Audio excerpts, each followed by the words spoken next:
morning mga kamas, tayo ngayon sa Baliwag, Bulacan. Papakita ko sa inyo yung mga iba't ibang hayop dito sa Baliwag, Bulacan. Mga nagtatanong dyan, dito lang po tayo sa SM. Tapat po ng SM Baliwag. Ito po yung Baliwag Central Terminal ng highway. Mga galing kasi ng ABC, gawing kaliwa.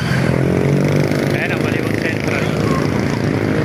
Kaya dito makikita na nyo sa gilid yung mga hayop, iba't ibang klaseng hayop dito sa Baliwag. Ito, papuntang Baliwag naman mga kamaster. Pag galing kayo ng Baliwag, gawing kanan. Ayan ang Pulilan, gawing kanan mga kamaster. Kaya kagad ang bubungas sa inyo mga hayop dito. Yan.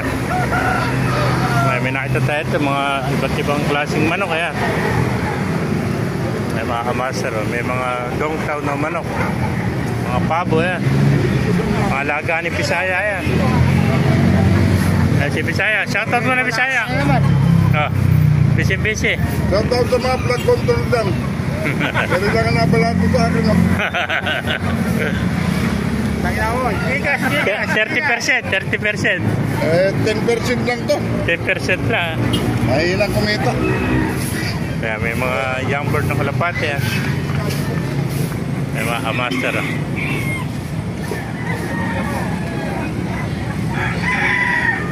May mga manok na sirama.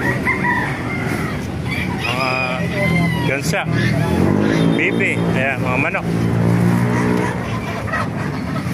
May mga alanganin bibi rin dito mga kamaster. May mga kalapate, mga sirama. Ganda ng mga manok dito, mga kakaibang mga manok. Ayan, mga sirama, lalaki. Napakaliliit na sirama mga kamaster. Tayo pa rito mga Tagalog naman ako. Ayan. Mga pabo.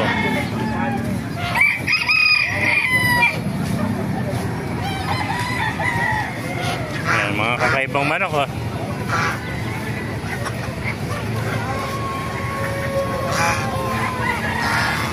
Ganda mga sea bright. May mga kambing din dito mga kamaster. Dahil kambing mga bibi. Ayun yung Sabado yun.